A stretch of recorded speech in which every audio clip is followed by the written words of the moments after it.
بسم اللہ الرحمن الرحیم۔ بسم اللہ الرحمن الرحیم۔ السلام علیکم ورحمۃ اللہ وبرکاتہ۔ امید ہے آپ تمام احباب خیر و عافیت سے ہوں گے۔ آج ایم اے اسلامیات کے مضمون الدعوت والارشاد کا سبق نمبر 79 ہے، اور اس سبق کے اندر ہم جس عنوان کی تفصیل پڑھیں گے وہ ہے مساجد کا معاشی و ثقافتی کردار اور مسجد کے دعوتی کردار کی بحالی کے اقدامات۔ گزشتہ سبق میں ہم نے مساجد کے کردار کے جو مختلف پہلو ہیں ان میں سے چند پہلوؤں کے اوپر روشنی ڈالی تھی، جس طرح کے مساجد کا جو ہے وہ معاشرتی کردار ہے، جس طرح مساجد کا جو ہے وہ روحانی تربیت میں کردار ہے، اسی طرح مساجد کا ایک ثقافتی کردار بھی ہے۔ اور اس کے ساتھ ساتھ آج کل کے دور میں مساجد کو کا جو دعوتی کردار ہے اس کو بحال کرنے کے لیے کیا کیا اقدامات کرنے چاہیے، اس کی بھی تفصیل ہوگی۔ آئیے تفصیل کی طرف چلتے ہیں۔ مساجد کا جس طرح جو ہے وہ معاشرتی کردار ہے، روحانی تربیت میں کردار ہے، اجتماعی مسائل کے ادراک میں کردار ہے، اس طرح ایک ثقافتی کردار بھی ہے۔ مساجد میں چونکہ مسلمان جو ہے وہ جمع ہوتے ہیں تو اسلامی ثقافت جو ہے وہ مسلمان کی زندگی کی عکاس ہوتی ہے۔ اس سے مراد وہ اعمال و افعال ہیں جو اسلام کی آمد کے بعد وجود میں آئے اور ان کا تعلق مسجد سے ہے۔ مثال کے طور پر جو مسلمان کی زندگی کے عکاس ہیں وہ اعمال و افعال، ان میں سے ایک جو ہے وہ خیرات ہے، یعنی کہ خیرات جو ہے یہ بھی مسلمان کی زندگی کی عکاس ہے۔ یہ اس طرح سے جو ہے وہ ثقافتی کردار میں آتی ہے مسجد کے کہ نماز جمعہ ہو گیا، رمضان المبارک ہے یا عیدین ہے، اس موقع پر زکوٰۃ اور صدقات اور خیرات دینے کا جذبہ جو ہے وہ مسلمانوں میں مزید بڑھ جاتا ہے، اور اس سے بہت سارے لوگ مستفید ہوتے ہیں۔ اس طرح سے یہ اسلام کے یا مسجد کے ثقافتی کردار کا ایک پہلو ہے۔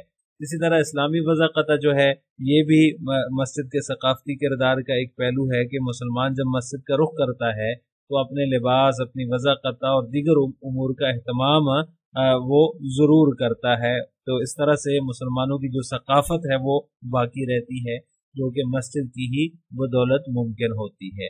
اس کے علاوہ ملاقات کے آداب ہیں کہ مسلمان جب جمع ہوتے ہیں تو ایک دوسرے سے مصافحہ کرتے ہیں، معانقہ کرتے ہیں۔ عیدین اور جمعہ کے موقع پر تو جو لوگ ناراض ہوتے ہیں وہ آپس میں شیر و شکر ہو جاتے ہیں۔ اس طرح سے جو ہے وہ معاشرے میں نفرتوں کا خاتمہ ہو جاتا ہے۔ تو یہ مسجد کا جو ثقافتی کردار ہے معاشرے میں نفرتوں کے خاتمے کا ذریعہ ہے۔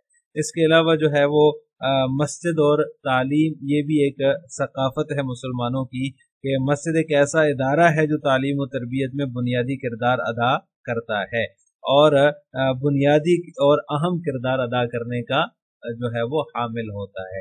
اس کے علاوہ معاشی کردار بھی ہے مسجد کا، جس طرح ثقافتی یا معاشرتی کردار ہے، اس طرح معاشی یا مالی کردار۔ مسجد ہی معاشرے کے تمام اسلامی اور فی سبیل اللہ مالی معاملات کا مرکز ہوتی ہے، یعنی تمام فنڈز اور چندے جو ہیں وہ مسجد میں ہی جمع ہوتے ہیں، وہیں سے تقسیم ہوتے ہیں، جیسا کہ جہاد کا فنڈ ہو گیا یا زکوٰۃ اور صدقات وغیرہ ہو گئے۔ یہ نظام مسجد سے ہی وابستہ رہا ہے اور آج بھی اسے جاندار بنایا جا سکتا ہے اور اس کے ذریعے سے معاشرے کے اندر بہتری لائی جا سکتی ہے۔ اس کے علاوہ مسجد اور تعمیر کردار، یعنی کہ مسجد کے ذریعے سے انسانی جو کردار ہے اس کی تعمیر بھی ہوتی ہے۔ مثلا جیسے کہ چونکہ مسجد میں ہر قسم کے لوگ آتے ہیں اور بوڑھے بھی ہوتے ہیں، جوان بھی ہوتے ہیں، بچے بھی ہوتے ہیں، تو وہ ایک دوسرے سے میل ملاقات کرتے ہیں، ایک دوسرے کی اخلاقی حالت ان کے سامنے آتی ہے، تو انسان کا جو کردار ہے اس کی تعمیر میں مسجد کا بڑا اہم رول ہے۔ مثال کے طور پر جیسے پابندی وقت اور وعدہ ہے، اس میں جو ہے وہ مسجد ہی سے جو ہے وہ اہم رول پلے کیا جا سکتا ہے۔ نماز باقاعدگی سے پڑھنا، وقت پہ پڑھنا اور جو ہے وہ اپنے وعدے کو پورا کرنے کا جو ہے وہ انسان کو پابند بناتی ہے نماز۔ اور اس طرح دوسرا جو کردار ہے وہ بے حیائی سے بچنا ہے، یعنی کہ ایک تو پابندی وقت اور وعدہ ہے کردار جو انسان کا تعمیر ہوتا ہے مسجد سے، اور اس کے ساتھ دوسرا جو ہے وہ جو ہے وہ بے حیائی سے بچنا ہے. بے حیائی سے بھی مسلمان کو نماز بچاتی ہے.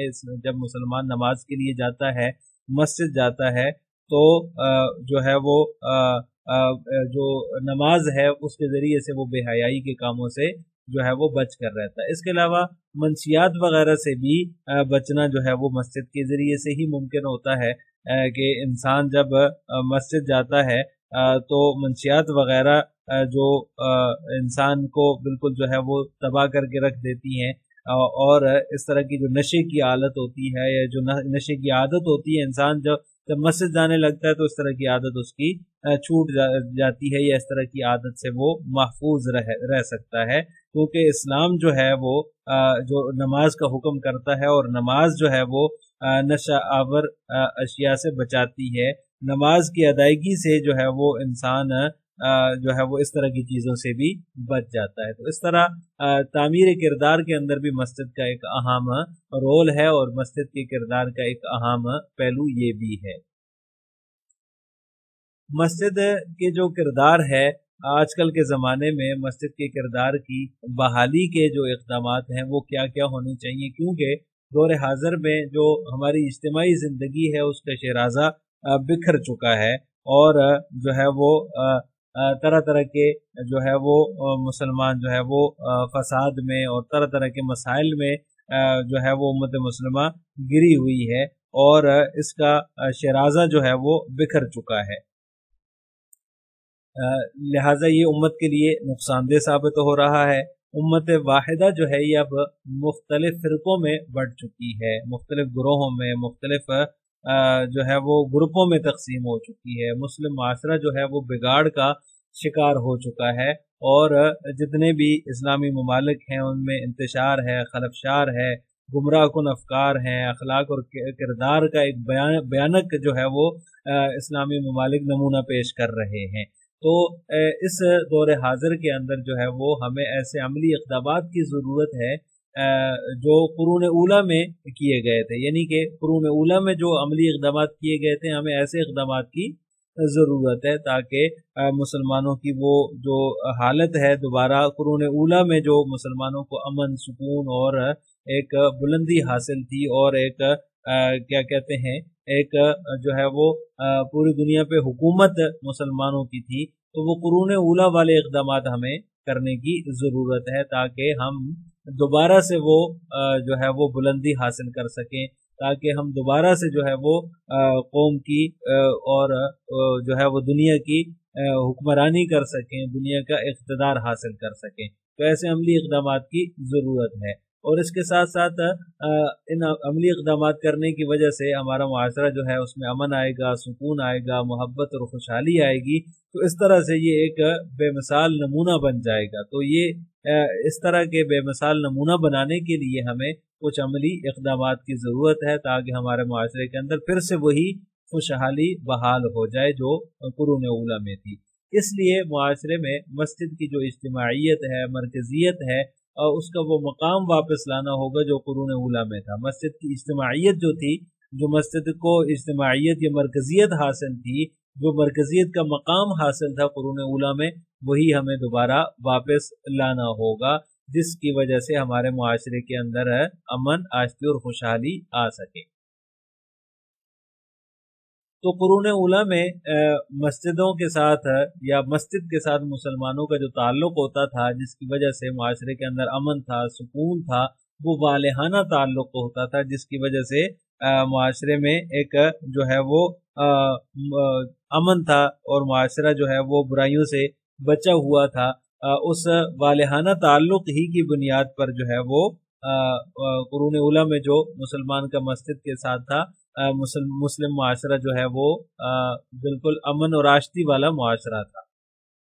اس لیے ہمیں مندرجہ ذیل اقدامات کی ضرورت ہے تاکہ ہمارے معاشرے کے اندر پھر سے وہی جو ہے وہ امن اور آشتی واپس لوٹ آئے اور دنیا کی حکمرانی ہم کر سکیں. سب سے پہلے اس کے لیے ہمیں جو عملی اقدام کی ضرورت ہے وہ ہے مسجد کے ساتھ ربط. مسجد کے ساتھ ربط جو ہے یہ ہر مسلمان کے لیے ضروری ہے کہ وہ اپنے تعلق کو اس قدر مضبوط بنا لے مسجد کے ساتھ کہ وہ نماز باجماعت ادا کرے اور اگر اس کو انفرادی عبادت بھی کرنی ہے تو بھی وہ جو ہے وہ مسجد میں ہی جا کر ادا کرے اور مسجد میں جا کر ہی انفرادی عبادت بھی کرے۔ تو اب ہر مسلمان کو مسجد کے ساتھ اپنے تعلق کو مضبوط بنانا چاہیے، یہ سب سے پہلا اقدام ہے جو کہ مسجد کے جو قرون اولیٰ کے ساتھ مسلمانوں کا جو تعلق تھا اور جس کی وجہ سے معاشرے میں امن سکون تھا، اس کو بحال کرنے کے لیے مسجد کے ساتھ اس تعلق کو بحال کرنا ضروری ہے۔ اس کے علاوہ مسجد اور باہمی اخوت و مساوات، یعنی کہ مسجد میں آنے سے جو آپس کے تعلقات ہیں وہ پختہ ہوتے ہیں، اس کے ذریعے سے بہت ساری نفرتیں کدورتیں جو ہیں وہ ختم ہوتی ہیں اور مسلمانوں کے دلوں میں اخوت اور مساوات کا جذبہ جو ہے وہ جاگتا ہے۔ تو معاشرے میں جتنی بھی جہالت ہے اس کا علاج جو ہے وہ اسی سے ممکن ہے کہ مسجد میں جب لوگ آئیں گے تو ان کے تعلقات آپس میں جو ہے وہ پختہ ہوں گے اور اس کے ذریعے سے نفرتیں کدورتیں مٹیں گی۔ تو لہٰذا مسجد میں آنے سے تعلقات پختہ ہوتے ہیں اور اس کے ذریعے سے بہت ساری نفرتوں کدورتوں کا خاتمہ ہوتا ہے۔ اس لیے جو ہے وہ مسجد کے اس کردار کو بحال کرنے کی ضرورت ہے تاکہ آپس کی جو نفرت ہے اس کو ختم کیا جا سکے۔ اس کے علاوہ تعلیمی و تربیتی مرکز، یعنی کہ مسجد مسلمانوں کے لیے جو تعلیم ہے اس کا ایک بہترین ذریعہ ہے، بہترین ادارہ ہے، اسے تعلیم و تربیت کا مرکز بنا کر امت کی اصلاح کی جا سکتی ہے اور اس فریضے کو یوں ادا کیا جا سکتا ہے۔ یعنی کہ جب ہم مسجد کو ایک ادارے کی شکل دیں گے جس میں تمام جو ہے وہ تعلیم و تربیت کا انتظام ہوگا تو اس سے امت کی اصلاح ممکن ہے۔ جیسا کہ اس کے لیے ہم کیا کیا کر سکتے ہیں، کیا کیا اقدامات ہو سکتے ہیں، جیسے کہ جمعے کا خطبہ ہے، اس کے ذریعے سے بھی مسلم معاشرے کی جو ہے وہ اصلاح کی جا سکتی ہے۔ مؤثر تقریر کے ذریعے سے، مؤثر بیان کے ذریعے سے دین کے جو بنیادی عقائد ہیں، جو معاملات ہیں، وہ خطبہ جمعہ کے اندر بیان کر کے مسلمانوں کو اس پر جو ہے وہ سمجھا کر ان کے عقائد اور اعمال ان کو لایا جا سکتا ہے اور ان کی اصلاح کی جا سکتی ہے۔ اس کے علاوہ جو مسجد ہے اس میں درس قرآن و حدیث کا اہتمام کیا جا سکتا ہے۔ فرض نماز کی باجماعت ادائیگی کے بعد جو قرآن و حدیث کا درس ہے اس کا سلسلہ شروع کرنا چاہیے۔ اس سے جو ہے وہ مسجد کا جو قرون اولیٰ کا کردار ہے وہ بحال ہوگا۔ اس کے علاوہ جو قرآن کی تعلیم ہے مسجد میں، جیسے کہ ناظرہ ہے، حفظ ہے، ترجمہ ہے، اس کی کلاسوں کا اجرا کرنا چاہیے۔ اس کے لیے جو ہے وہ تربیت یافتہ لوگوں کو جو ہے وہ مقرر کرنا چاہیے تاکہ جو ہے وہ مسجد کا جو قرون اولیٰ والا کردار ہے وہ بحال ہو سکے۔ تو درس قرآن اور اس کے علاوہ اس کے ساتھ ساتھ قرآن کی تعلیم لوگوں کو دینے کی ضرورت ہے۔ تعلیم بالغاں کا اہتمام کیا جا سکتا ہے، خطاب یا درس وغیرہ جو ہے وہ دیا جا سکتا ہے، کوچنگ کلاسز کا اہتمام کیا جا سکتا ہے۔ اس کے علاوہ جو مسجد کا ایک اور کردار ہے وہ مسجد کا اصلاحی، رفاہی یا اجتماعی فلاح و بہبود کا مرکز ہونے کے اعتبار سے بھی مسجد کا ایک اہم کردار ہے کہ مسجد نہ صرف عبادت کی جگہ ہے بلکہ اصلاحی، رفاہی اور فلاح و بہبود کا مرکز بھی ہے۔ اس لیے اس کی اس حیثیت کو مزید مضبوط اور بہتر کیا جا سکتا ہے تاکہ جو مسلم معاشرہ ہے اس کے اندر خوشحالی آ سکے، فلاح و بہبود آ سکے اور جو ایک انارکی ہے ہر طرف اور جو ہے وہ ہر طرف فساد ہے، لوگ گروہوں میں بٹے ہوئے ہیں، اس کا خاتمہ کیا جا سکے۔ تو یہ مسجد کو مضبوط کرنے کے، مسجد کو بحال کرنے کے جو قرون اولیٰ کی حالت تھی مسجد کی اور جو مسجد کا کردار تھا اس کو بحال کرنے کے اقدامات ہیں۔ کیونکہ اسلامی معاشرے میں مساجد کا کردار نمایاں اور عیاں ہے۔ آج کل کے معاشرے میں انارکی اور افراتفری ہے۔ آج کے اس پرفتن دور میں ہمیں اصلاح معاشرہ کے لیے مسجد کے کردار کو پھر سے فعال بنانا ہوگا اور انہی خطوط پر عمل پیرا ہونا ہوگا جنہیں اپنا کر عرب کے بدو دنیا کے امام اور راہبر بن گئے۔ یعنی کہ معاشرے کے اندر جو مسجد کا کردار ہے، ظاہر سی بات ہے اسلام کا جب ابتدا ہوئی، جب اسلام نازل ہوا تو سب سے پہلے مسجد سے ہی تمام تعلیمات کا آغاز ہوا ہے۔ تو آج کے اس پرفتن دور میں بھی ہمیں جو ہے وہ اصلاح معاشرے کے لیے مسجد کا وہی کردار فعال کرنا ہوگا اور انہی خطوط پر ہمیں عمل پیرا ہونا ہوگا جس میں جو ہے جن خطوط پر قرون اولیٰ میں لوگ مسلمانوں نے عمل کیا اور وہ دنیا کے امام اور راہبر بن گئے۔ لہٰذا آج کے سبق کا خلاصہ یہ ہوا کہ ہم نے مساجد کا معاشی و ثقافتی کردار اور اس کے ساتھ ساتھ مسجد کے دعوتی کردار کی بحالی کے لیے کیا کیا اقدامات ہونے چاہیے اس کی تفصیل پڑھی ہے۔ ہمارے اگلے سبق کا عنوان ہوگا تعلیمی ادارے اور دعوت دین۔ السلام علیکم ورحمۃ اللہ وبرکاتہ۔